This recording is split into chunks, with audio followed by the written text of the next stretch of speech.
এই জন্যে কিছু তথ্য বলার সময় হয়তো উদাহরণ দিতে গিয়ে এমন এমন কিছু এসে যায় যেটা আসলে বলা ঠিক না। এই যে একজন নায়িকার নাম সেদিন মনে হয় পাবনা না কোথায় যেন,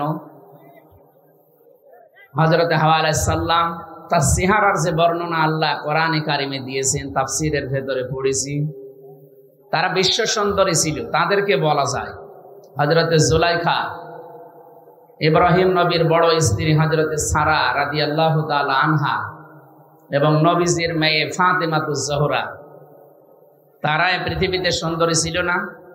তাদের মতো সুন্দরী করে আল্লাহ কাউকে বানায়নি এবং কিয়ামত পর্যন্ত এত সুন্দর মানুষ আর আসবে না। কিন্তু তারা কি আমাদের মতো এভাবে রূপ সৌন্দর্য প্রদর্শন করে বেরিয়েছে? বলেন।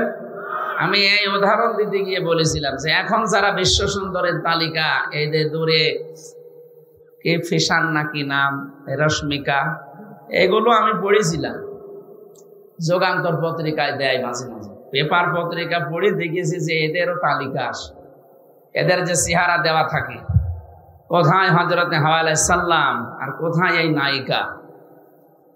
ওদের তুলনায় তো কিয়ামত পর্যন্ত কেউ এরকম সুন্দরী আল্লাহ পাঠাবে না। এদের দেখেই মানুষ পাগল হয়ে যাচ্ছে এখন। হযরত হাওয়া আলাইহিস সালামকে আদম আলাইহিস সালাম দেখেছিলেন সর্বপ্রথম, তিনি তো প্রথমে তাকিয়েছেন এবং ধরতে গেছেন। আমি এই উদাহরণটা ওই জায়গা থেকে বলেছিলাম। তারা আগে নেই পরে নেই, উল্টাপাল্টা করে মিডিয়া ট্রল করে, বিশেষ করে জনকণ্ঠ, এটা একটা জঘন্য কণ্ঠ।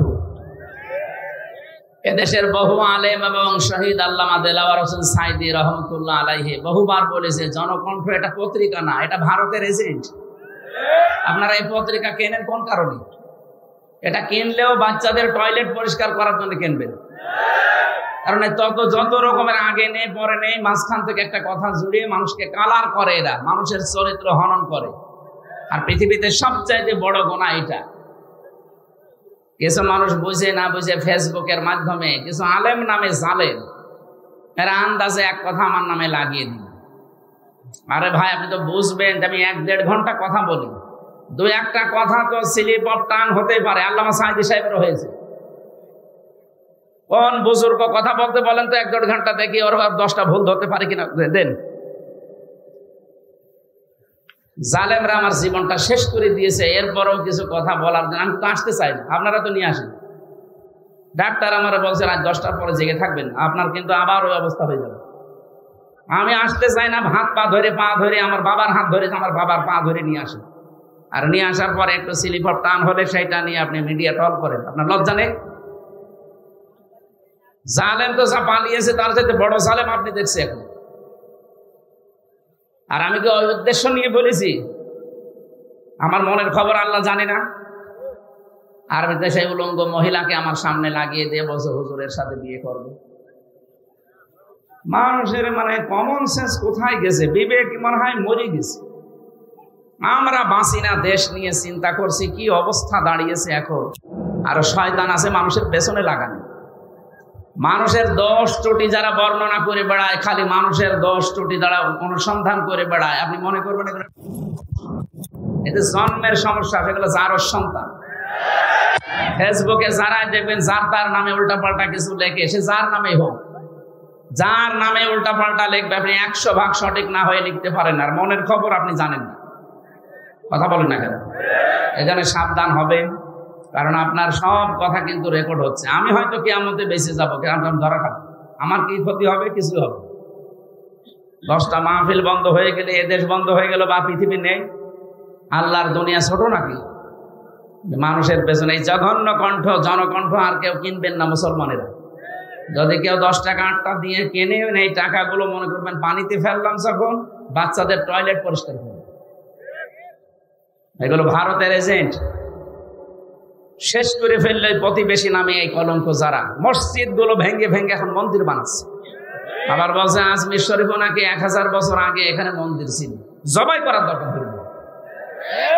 শয়তান। ভারতের এই যে কয়েকটা সাংবাদিক বের হয়েছে টিভিতে, কলকাতার এই যে ময়ূর রঞ্জন নাকি নাম জানে, এ কি মানুষের ভেতরে পড়ে? এরে মনে হয় বাবা 15-16টা বাবা হবে। তাছাড়া এত খারাপ সন্তান তো দুনিয়া জন্ম দেওয়ার কথা না। আমার মনে হয় ওকে 50 জন মিলে জন্ম দিয়েছে। আমি এত খারাপ কথা বলতাম না। যা শুরু করেছে এদের এই মিডিয়াগুলো।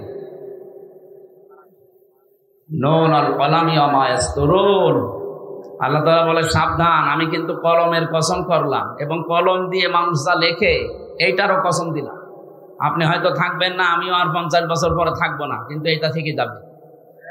আপনার এই মিথ্যা তথ্য তামাম দুনিয়ায় ছড়াবে, যত ছড়াবে ওটা যদি সত্যিই মিথ্যা হয়, আপনি কবরে বসে বসে বাঁশ খাবেন। তখন কে দেখবে আপনাকে? আপনাকে আমি বাঁচাতে চাই, উল্টা পাল্টা কিছু করবেন। যে যা করছে তার জবাব সে দেবে, আপনি তার পেছনে লাগবেন কোন কারণে? এই জন্য আমার সময় দিন, আমার উপর আজ জুলুম করবেন। আজকে 3টা নিয়েছেন আপনারা জোর করে, কিন্তু একটাই পারি না। আমার যে শরীরের কন্ডিশন দেখতে পাচ্ছেন না, 3 বছর ওরা কি খাওয়িয়েছে আপনি জানেন? প্রত্যেকটা মানুষ এখন বের হয়ে অসুস্থ হয়ে যাচ্ছে। মামুনুল হক হাসপাতালে ছিল, আমি 10-11 দিন পড়েছিলাম হাসপাতালে। আমার সেন্সই ছিল না যে আমি আসি কিনা। এই অবস্থার পরও জোর করে নিয়ে আসেন, এসে কিছু একটু হলে আমারে বাঁশ দেওয়ার জন্য রেডি থাকেন না। এই ফেসবুকে যারা এই যুদ্ধ করছেন, যুদ্ধ করার জায়গা পান না। আশা করছে আপনারা থামবেন। যদি না থামেন, আমরা মজলুম মানুষ, মজলুমের দোয়া কবুল হয়, এটা নবীজির হাদিস। বরদোয়া দিয়ে দেব। বরদোয়া তো দিতে চায় না, মন থেকে চলে আসে আপনাদের কাজ কারবার। তামাম দুনিয়া জানে না যে দেশে 15.5 বছর আলেমরা সব মজলুম ছিল। কিছু 5 আতা গোলাম ছিল, তাদের নাই জান্নাত ছিল, আর আমরা তো ছিলাম জাহান্নামে। আশা করছি এগুলো থামবে। এরপরও যদি কেউ না থামে, আমার মনের খবর আল্লাহ জানে। আমি কেন ওই উদাহরণটা ওই জায়গায় সেট করেছিলাম, হাওয়া আলাইহিস সালাম, হযরতে নবীর ছোট মেয়ে ফাতিমাতুজ জোহরা, তারা ছিল বিশ্ব সুন্দরী। তারা এভাবে বেপরদা হয়ে বেড়ায়নি। আর এখন একটু চেহারা সুন্দর হলেই মানুষকে দেখায় যে আমার বউ কোন সুন্দর, দেখো। এই জায়গায় বলতে গিয়ে যারা বিশ্ব সুন্দরী এখন তালিকা করে, তাদের এই দূরে ফ্যাশন, এই রশ্মিকা কি নাম, ও সাথা তো কোথায় বাড়ি আমি তাও জানি না, খালি পড়েছি এতটুকু। আর ওইটা উলট পালট করে। আমার কথা তো কাটবে, আমিরে জামাতের কথা তাই কাটছাট করে মানুষকে কালার করছে। আর আমি তো ছোট মানুষ। এই জন্য আগামী থেকে আমি আপনাদের হাতে পায়ে ধরে বলছি, যে কয়টা ডেট আমার শরীরে কোলায়, অন্তত এক জেলায় 2-3টা করি। এর বেশি তো পারার কথা না। 64টা জেলা, 630টা থানা। আপনি টের পাচ্ছেন? প্রত্যেক থানায় যদি একবার করে যাওয়া লাগে, মাসে বছরে কয়টা মাহফিল হয়? না 6 মাস হইল 300টার ভেতরে 150টা মাহফিল হয়। 630টা থানা, কোথায় যাওয়া যায়? আর আজকে আমার বাবা মা বউ মেয়ে সব রাগ করছে যে তাই করে বেড়াতে দাম। আমি কারে বোঝ দেবো? এখানে আসলে আপনাদেরও মন পায় না, হুজুর দেরি করে আসে। আরে ভাই, আপনি আমার জায়গা থাকলে টের পেতেন। ম্যাডামকে সময় দেবো, সে 10 মিনিট সময় নেই, বলে জান এটাই করে বেড়াতে দাম, আপনাদের সংসার করা লাগবে। আপনাদের কারণে আমার সংসার নষ্ট হয়ে যাচ্ছে। আমার মা বাবা আজকে গরম দিচ্ছে, কি করব, কি বলবো তাদের বলেন? আমি কি ডেট নিতে চাই? মাওলানা হোসাইনকে মানুষ পাগল করে ফেলে।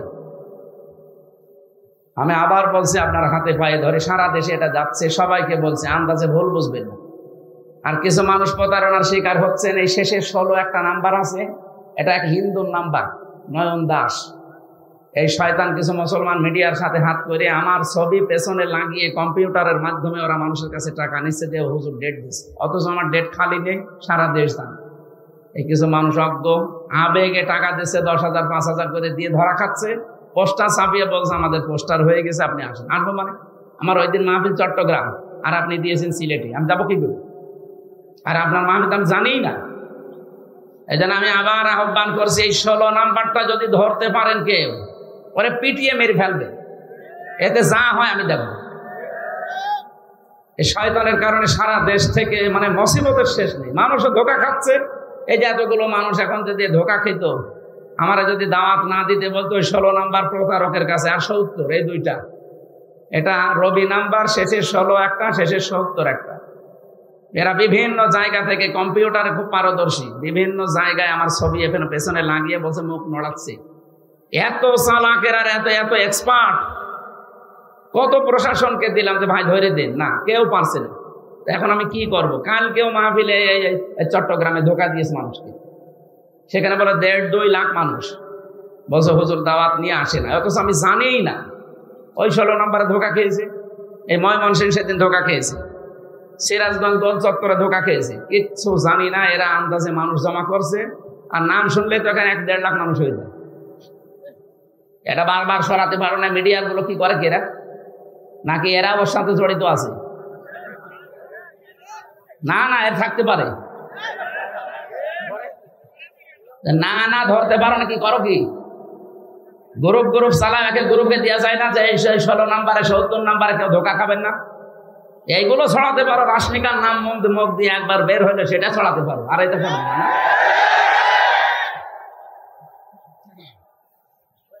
আমার মনে হয় এদের সাথে কেউ জড়িত আছে। তাছাড়া হিন্দু মানুষ, প্রশাসনকে একবার দিলাম কুষ্টিয়া সদর থানায়, উনি মোবাইল চেক করে এই নাম্বারটা, ওদের যে কায়দা আছে গোয়েন্দা বিভাগে, বলছে এটা নয়ন দাস বলে একজন, ওর বাড়ি হচ্ছে কুমিল্লা, ধরা যাচ্ছে না। কি করব আমি?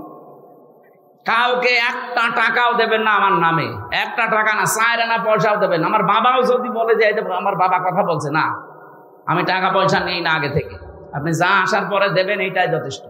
যদি না দিয়ে বলেন যে আমার অসুবিধা, আমাদের দেওয়ার ক্ষমতা নেই, বলবেন চলে যান, খালি ভাড়াটা দিয়ে, তাই বলে আবার 10 টাকা ধরে দিয়েন না। তাই আমি বললাম আপনাদের সবাইকে সতর্ক করার জন্য, কাউকে টাকা দেবেন না, সে যেই হোক। আমি আবার বলছি, যদি আমার ছবিও দেখায় পেছনে ভিডিও যে কথা বলেন না, বলবেন ধোকা, দরকার হয় বাড়ি যেয়ে যেটা ফাঁকা আছে নিয়ে আসবেন। কাউকে টাকা দেবেন না, আমি আবার বলছি কাউকে টাকা দেবেন না। আজকেও 2 জন ধোকা খেয়েছে, 20-40 হাজার টাকা দিয়েছে ওই শয়তানকে, অথচ আমি কিচ্ছু জানি না। আমার যে কি রাগ ওর ওপরে, সত্যি যদি আমি আল্লাহর নাম নিয়ে বলছি ওরা ধরতে পারি, আমরা জবাই করে ফেল জেলে যাব। ও যা ক্ষতি করছে আমার একা না, আপনাদের। আর যে কত টাকা নিয়েছে, 5,000 10,000 করে মানুষের কাছে সারা দেশ থেকে। ওরা আমি সত্যি যদি কেউ ধরিয়ে দিতে পারেন, আমি 1 লক্ষ টাকা আপনাকে দেবো, 1 লাখ টাকা দেবো। আর আমি ধরতে পারলে তো সরাসরি 3 বার জবাই করে আমি ফের জেলে যাই বসে থাকবো, আমার কপালে যা আছে হবে। নাম্বার ওই মিডিয়ার কাছে আছে না, মিডিয়া আজকে দিয়ে দেবেন প্রচার। শেষের 16 রবি নাম্বার 018, এরপরে কত কত আছে শেষের 16, এরপরে 018 কত কত আছে মাঝখানে শেষে 70। এই 2টা নাম্বারে সারা দেশ থেকে ধোঁকাবাজি করছে। আমি আল্লাহ রাস্তায় আপনাদেরকে সতর্ক করছি, ভাই আমার আর জ্বালাতন করেন না। এরকম প্রতিদিন 8-10 গ্রুপ আমার বাড়ি যায়। এমনি আমি গরিব মানুষ, আমার বাবারে জ্বালায়, আমার মারে জ্বালায়, আমার বউরে জ্বালায়, আমার শ্বশুরের হাত চেপে ধরে, এই দেখেন পোস্টার করেছি, অথচ আমরা কিচ্ছু জানি না। এই ধোঁকা দিয়ে দিয়ে সারা দেশ, বলেন তো 630টা থানা, অন্তত 600 থানা থেকে যদি মানুষ যায়, একটা মানুষ মারে, আর নাস্তা আমি কোথায় পাবো? হ্যাঁ ভাই, প্রতিদিন আমার মনে হয় 200 লোকের নাস্তা করার, এখন পাগল হয়ে যাবো না? অথচ যাওয়ার সময় তো কিছু নিয়ে যায় না। কোথায় আসছে সেই কক্সবাজার থেকে, সে ময়মনসিংহ থেকে কুষ্টিয়ায়, সকালবেলা যেয়ে বসে আছে। আমি কাল যশোর থেকে আসলাম ফজরের আজানের সময়, ফজরের নামাজ পড়ে একটু ঘুমিয়েছি। এই যে ফজরের নামাজ পড় থেকে কলিং বেল টিপ আরম্ভ হয়েছে। কোথায় কে বলে এসেছে সেই চট্টগ্রাম থেকে, কেউ এসেছে ময়মনসিংহ, কেউ পটুয়াখালী, বরিশাল। 200 মানুষ বললাম নিচে বসান। এবার নাস্তা কাটতে কাটতে আমার মায়ের হাত কেটে গেছে। কত নাস্তা দেওয়া যায়? 200 মানুষকে যদি অন্তত 1 মুঠ করেও নাস্তা দেওয়া যায়, কত লাগে বলেন? আর ফল তো পাবো কোথায়? যা টাকা দেন আমার মনে হয় অর্ধেক ফলে চলে যাচ্ছে।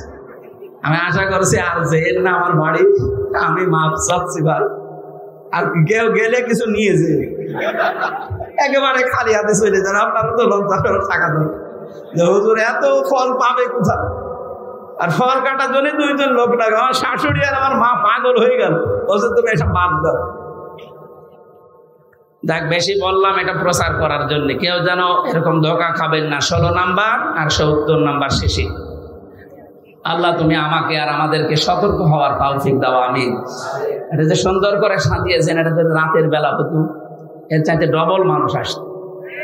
আর এই কথা বলো, আমি একটা মাহফিল হলে শান্তি পেতাম। 1.5-2 ঘন্টা 2.5 ঘন্টা আমি একটা আয়াতের উপরে তাফসীর করতাম, অন্তত কিছু নিয়ে যাওয়া যেত। এখন এই যে শিবিরের কেন্দ্রীয় সভাপতি জোর করে আজকে জোর করে ওনার নাটোরে এই যে সেই বনপাড়া বড়াই গ্রাম, এখানে নিয়ে যেয়ে মাগরিবের পরে তুলবে, ওখানে লক্ষাধিক মানুষ বসে আছে। আবার সিরাজগঞ্জের এই যে বেলকুচিতে আসা লাগবে রাত 9টায়। বলেন আমি কি মেশিন? কি আর আপনারা যে দূর থেকে আন্দাজে ধারণা করেন ওনার টাকা লাগে, আপনি কয় টাকা দেন? আপনি যে টাকা দেন, এই যে আজকেও আমার গাড়িটা সারতে 1.5 লাখ টাকা লাগবে, 1.5 লাখ। ওর কাগজ করতে 75,000 টাকা লাগবে, ড্রাইভারের প্রতি মাসে 20-25 হাজার টাকা দেওয়া লাগে। তা টাকা কি করবো না? আমার আরো বিভিন্ন কাজ আছে, সেই কাজগুলো করা লাগছে। একটা মাদ্রাসা বানানোর করছিলাম, 3 কোটি টাকা লাগবে, টাকা নেই। আমি একটা গ্রুপে কাজ করি, আকিজ গ্রুপে, যা লাগে তারা দেখছে, এই জন্য আমার কোনো সমস্যা নেই। তারা যদি বলতো না আমরা কিছু করতে পারবো না, আপনি ওইগুলো করে চলেন না, আপনি পারতেন। এই জন্য আমার দূর থেকে যারা আন্দাজে ধারণা করে গালিগালাজ করেন যে দুনিয়াদার হুজুর, আপনি আমার মনের খবর জানেন আমি দুনিয়াদার কি আখেরাতদার? আপনি নিজের হিসাব করেন ভাই। আল্লাহ তুমি আমাকে অন্তত এই ষড়যন্ত্র থেকে বাঁচাও। হাফিজুর ভাই বলছিল না যে আসলেও ষড়যন্ত্র চলছে, আর এটা বিভিন্ন রাম আর বামরা বিভিন্ন আলেমের নাম জালেম দিয়ে এদেরকে করাচ্ছি যে এদের পেছনে লাগু। এখন তো আর কেউ নেই কথা বলার মতো, 2-1 যা কথা বলছে এদেরকে যেন কথা বলতে না দেয়। এটা ভারতের একটা চক্রান্ত। আমরা কোরআনে কারিমের 2টা আয়াতের অংশ বিশেষ পড়েছি, তাফসীর করার জন্য আলাদা সময় যদি থাকে কোনো সময় আসবো। আজকে আমরা যতটুকু পারি আয়াতের মূল শিক্ষাগুলো নিয়ে আসর পর্যন্ত। আসরের আজান দেবেন 4টা 10-এ, 15 নামাজ পড়বেন। 4টা 10-এ আজান দিয়ে 15 নামাজ পড়বেন, অসুবিধা নেই। এখানে নামাজ